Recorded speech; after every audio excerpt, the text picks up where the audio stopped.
जो हम पढ़ रहे हैं सामाजिक विज्ञान में समकालीन भारत, जो कि भूगोल की पाठ्य पुस्तक है कक्षा 9वीं की। इसमें हम पढ़ रहे हैं अध्याय 4 जलवायु। जलवायु का भाग 1 हम पढ़ चुके थे, जिसमें हमने मौसम क्या होता है, जलवायु क्या होती है, इसके बारे में पढ़ लिया था। और जलवायवीय नियंत्रण के बारे में भी हमने पढ़ लिया था कि जलवायवीय नियंत्रण किन किन प्रकार से होते हैं, इनके प्रमुख कारक कौन से हैं। तो उसमें हमने अक्षांश, तुंगता, वायुदाब एवं पवन तंत्र, समुद्र से दूरी, महासागरीय धाराएं, मुच्चावचीय लक्षण के बारे में पढ़ा था, जो जलवायु को नियंत्रित करते हैं। अब आज हम इसके आगे पढ़ेंगे भारत की जलवायु को प्रभावित करने वाले कारक। ठीक है, तो भारत की जलवायु को प्रभावित करने वाले प्रमुख कारक कौन कौन से हैं, तो आज हम यहाँ पढ़ेंगे। तो इसमें जो पहला कारक है वह है अक्षांश। ठीक है, अक्षांश। कर्कवृत्त देश के मध्य भाग, पश्चिम में कच्छ के रण से लेकर पूर्व में मिजोरम से होकर गुजरती है।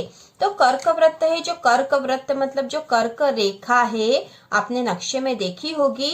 कर्क रेखा जो होती है, कर्क रेखा नक्शे में ये कर्क रेखा है। ठीक है, तो कर्क रेखा के बारे में बता रहे हैं, जो कि भारत को 2 भागों में विभाजित करती है। जो कर्क रेखा है यही कर्कवृत्त है। ठीक है, तो कर्कवृत्त जो है देश के मध्य भाग, पश्चिम में कच्छ के रण से लेकर पूर्व में मिजोरम से होकर गुजरती है। देश का लगभग आधा भाग कर्कवृत्त के दक्षिण में स्थित है, जो उष्णकटिबंधीय क्षेत्र है। जो तो दक्षिण में जो स्थित है, कर्कवृत्त के जो दक्षिण में स्थित है वह उष्णकटिबंधीय क्षेत्र है। कर्कवृत्त के उत्तर में स्थित शेष भाग उपोष्णकटिबंधीय है। इसलिए भारत की जलवायु में उष्णकटिबंधीय जलवायु एवं उपोष्णकटिबंधीय जलवायु दोनों की विशेषताएं उपस्थित है। तो भारत की जलवायु के प्रभावित करने वाले कारक के बारे में हम पढ़ रहे हैं। तो जलवायु के प्रभावित करने वाले कारकों में सबसे पहला अक्षांश, और इसमें हमने कर्कवृत्त या कर्क रेखा के बारे में पढ़ा है, जो भारत को 2 भागों में विभाजित करती है। तो इसके जो कर्क रेखा के जो दक्षिण में स्थित है वह उष्णकटिबंधीय क्षेत्र है, जबकि जो उत्तर में स्थित है वह उपोष्णकटिबंधीय क्षेत्र है। और भारत की जलवायु में दोनों ही विशेषताएं उपस्थित है। इसके बाद जो दूसरा कारक है ऊंचाई। ठीक है, ऊंचाई। तो ऊंचाई से भी जलवायु प्रभावित होती है। भारत के उत्तर में हिमालय पर्वत है। इसकी औसत ऊंचाई लगभग 6000 मीटर है। ठीक है, औसत ऊंचाई कितनी है, 6000 मीटर है। भारत का तटीय क्षेत्र भी विशाल है, जहां अधिकतम ऊंचाई लगभग 30 मीटर है। हिमालय मध्य एशिया में आने वाली ठंडी हवाओं को भारतीय उपमहाद्वीप में प्रवेश करने से रोकता है। तो हिमालय के कारण भी हमारे देश की जलवायु प्रभावित होती है। यह जो है मध्य एशिया से आने वाली ठंडी हवाओं को भारतीय उपमहाद्वीप में प्रवेश से रोकता है। इन्हीं पर्वतों के कारण इस क्षेत्र में मध्य एशिया की तुलना में ठंड कम पड़ती है। तो हिमालय पर्वत के कारण जो कि ठंडी हवाओं को आने से रोकता है, मध्य एशिया की तुलना में इस कारण से हमारे यहाँ ठंड कम पड़ती है। अब अगला जो कारक है वायु दाब एवं पवन। पवन मतलब हवा और वायु का दाब, ये कारक भी जलवायु को प्रभावित करते हैं। भारत में जलवायु तथा संबंधित मौसमी अवस्थाएं निम्नलिखित वायुमंडलीय भारत में जलवायु तथा संबंधित मौसमी अवस्थाएं निम्नलिखित वायुमंडलीय अवस्थाओं से संचालित होती। तो वो है वायुदाब एवं धरातली पवनें, ऊपरी वायु परिसंचरण तथा पश्चिमी चक्रवाती विक्षोभ एवं उष्णकटिबंधीय चक्रवात। तो अब इनके बारे में हम यहाँ पर देख लेते हैं। भारत उत्तर पूर्वी व्यापारिक पवनों वाले क्षेत्र में स्थित है। तो भारत जो है उत्तर पूर्वी व्यापारिक पवनों वाले क्षेत्र में स्थित है। इसमें जो है भारत में जो है उत्तर पूर्वी जो है व्यापारिक हवाएं चलती है। ये पवनें उत्तरी गोलार्ध के उपोष्ण कटिबंधीय उच्च दाब पट्टियों से उत्पन्न होती है। ठीक है, ये हवाएं उत्तरी गोलार्ध के उपोष्ण कटिबंधीय उच्च दाब पट्टियों से उत्पन्न होती है। ये दक्षिण की ओर बहती है। कोरियालिस बल के कारण दाहिनी और विक्षेपित होकर विषुवतीय निम्न दाब वाले क्षेत्रों की ओर बढ़ती है। तो व्यापारिक पवनों की स्थिति इस प्रकार की होती है। सामान्यतः इन पवनों में नमी की मात्रा बहुत कम होती है, क्योंकि स्थलीय भागों पर उत्पन्न होती है, बहती है, इसलिए इनमें नमी कम होती है। इसलिए इन पवनों के द्वारा वर्षा कम या नहीं होती है। तो वर्षा के लिए नमी वाली हवाएं चाहिए रहती है, नमी वाली पवन चाहिए रहती है, लेकिन ये जो हवाएं व्यापारिक पवनें जो चलती है ये कम नमी की होती है, इसलिए इनमें जो है वर्षा की संभावना कम होती है। इस प्रकार भारत को शुष्क क्षेत्र होना चाहिए, लेकिन ऐसा नहीं है। आइए देखें क्यों। तो भारत जो है शुष्क क्षेत्र क्यों नहीं है, जबकि यहाँ पर उत्तर पूर्वी व्यापारिक पवनों वाले क्षेत्र में स्थित होने के बावजूद भारत जो है शुष्क क्षेत्र नहीं है, ऐसा क्यों है? तो इसको हम आगे देखेंगे। अब यहाँ पे हम पढ़ लेते हैं कोरियालिस बल क्या होता है। ठीक है, हमने यहाँ पढ़ा था, हमने कोरियालिस बल के बारे में यहाँ पर पढ़ा था कि कोरियालिस बल के कारण दाहिनी ओर विक्षेपित होकर विषुवती निम्न दाब वाले क्षेत्रों की ओर बढ़ती है। तो कोरियालिस बल क्या होता है? पृथ्वी के घूर्णन के कारण उत्पन्न आभासी बल को कोरियालिस बल कहते हैं। पृथ्वी का घूर्णन क्या होता है? जब पृथ्वी अपने ही अक्ष पे जो घूमती है, अपनी अक्ष पे चारों ओर जो घूमते हुए आगे बढ़ती है, तो उसको घूर्णन कहते हैं। तो जब वह घूमती है, पृथ्वी का जब घूर्णन होता है, तब जो एक बल उत्पन्न होता है, उसे आभासी जो बल होता है वह कोरियालिस बल कहते हैं। इस बल के कारण पवनें उत्तरी गोलार्ध में दाहिनी ओर तथा दक्षिणी गोलार्ध में बाईं ओर विक्षेपित हो जाती है।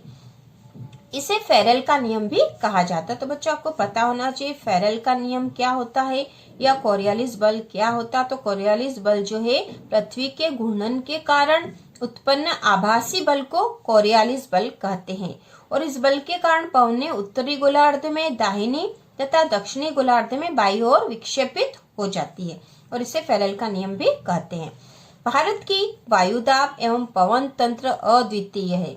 शीत ऋतु में हिमालय के उत्तर में उच्च दाब होता है। इस क्षेत्र की ठंडी शुष्क हवाएं दक्षिण में निम्न दाब वाले महासागरीय क्षेत्र के ऊपर बहती है। ग्रीष्म ऋतु में आंतरिक एशिया एवं उत्तर पूर्वी भारत के ऊपर निम्न दाब का क्षेत्र उत्पन्न हो जाता है। इसके कारण गर्मी के दिनों में वायु की दिशा पूरी तरह से परिवर्तित हो जाती है। तो जो निम्न दाब का क्षेत्र उत्पन्न हो जाता है, उसके कारण जो है गर्मी के दिन में वायु की दिशा परिवर्तित हो जाती है। वायु दक्षिण में स्थित हिंद महासागर के उच्च दाब वाले क्षेत्र से दक्षिण पूर्वी दिशा में बहते हुए विषुवत वृत्त को पार कर दाहिनी ओर मुड़ते हुए भारतीय उपमहाद्वीप पर स्थित निम्न दाब की ओर बहने लगती है। तो इस कारण से भारत की जो जलवायु प्रभावित हो रही है, इन्हें दक्षिण पश्चिम मानसून पवनों के नाम से भी जाना जाता है। ये पवनें कोष्ण महासागरों के ऊपर से बहती है, नमी ग्रहण करती है तथा भारत की मुख्य भूमि पर वर्षा करती है। तो ये जो पवनें होती है, जो निम्न दाब की ओर बहने लगती है, इन्हें दक्षिण पश्चिम मानसून पवनों के नाम से भी जाना जाता है। और ये जो पवनें हैं, ये महासागर के ऊपर से बहती है, और महासागर के ऊपर से जब बहती है, ठीक है, तो महासागर की जो उष्मा रहती है उसके कारण यह नमी ग्रहण कर लेती है, ठीक है, और भारत की मुख्य भूमि पर वर्षा करती है। इस प्रदेश में ऊपरी वायु परिसंचरण पश्चिमी प्रवाह के प्रभाव से रहता है। इस प्रवाह का एक मुख्य घटक जेट धारा है। तो जो जेट धारा होती है उसके कारण भी यह प्रभावित हो रही है। तो जेट धाराएं क्या होती है? जेट धाराएं लगभग 27 डिग्री से 30 डिग्री उत्तर अक्षांशों के बीच स्थित होती है, इसलिए इन्हें उपोष्ण कटिबंधीय पश्चिमी जेट धाराएं कहा जाता है। भारत में ये जेट धाराएं ग्रीष्म ऋतु को छोड़कर पूरे वर्ष हिमालय के दक्षिण में प्रवाहित होती है।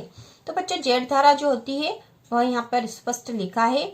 ये सकरी पट्टी में स्थित क्षोभ मंडल में अत्यधिक ऊंचाई 12,000 मीटर से अधिक वाली पश्चिमी हवाएं होती है।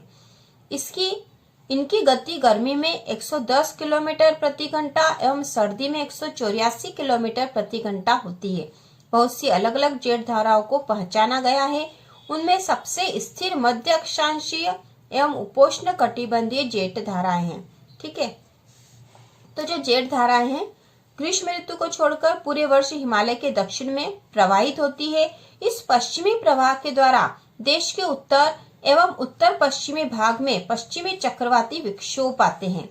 गर्मियों में सूर्य की आभासी गति के साथ ही उपोष्ण कटिबंधीय पश्चिमी जेट धारा हिमालय के उत्तर में चली जाती है। एक पूर्वी जेट धारा, जिसे उपोष्ण कटिबंधीय पूर्वी जेट धारा कहा जाता है, गर्मी के महीने में प्रायद्वीपीय भारत के ऊपर लगभग 14 डिग्री उत्तरी अक्षांश में प्रवाहित होती है। तो यहाँ पर जो भारत में जो वायुदाब और हवाएं जो प्रवाहित हो रही है, जो पवन प्रभावित हो रहे हैं, उसके बारे में बताया गया है। जिसमें तो सबसे पहले तो हमने व्यापारिक पवनें पढ़ी हैं। ठीक है, व्यापारिक पवन जो है भारत में प्रवाहित होती है, जो कि नमी वाली नहीं होती, शुष्क होती है। लेकिन उसके बावजूद भी भारत जो है एक शुष्क क्षेत्र नहीं है, क्योंकि यहाँ पर जो शुष्क हवाएं दक्षिण में निम्न दाब महासागर के ऊपर से जब बहती है तो नमी ग्रहण कर लेती है और निम्न दाब की ओर बहने लग जाती है। ठीक है, और जेट धाराएं भी जो है भारत की जलवायु को प्रभावित करती है। अब आगे हम पढ़ेंगे पश्चिमी चक्रवाती विक्षोभ क्या होता है। सर्दी के महीनों में उत्पन्न होने वाला पश्चिमी चक्रवाती विक्षोभ भूमध्य सागरीय क्षेत्र से आने वाले पश्चिमी प्रवाह के कारण होता है।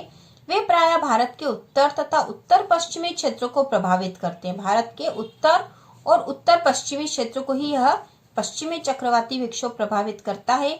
उष्ण कटिबंधीय चक्रवात मानसूनी महीनों के साथ साथ अक्टूबर एवं नवंबर के महीनों में आते हैं।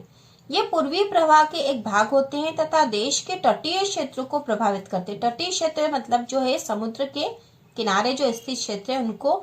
क्या आपने आंध्र प्रदेश और उड़ीसा के तटों पर उनके द्वारा किए गए विनाश के बारे में पढ़ा या सुना है? तो हमने बहुत बार समाचार में देखा है कि पश्चिमी चक्रवाती विक्षोभ के कारण वहां पर जो विनाश होता है उसके बारे में हम सुनते हैं।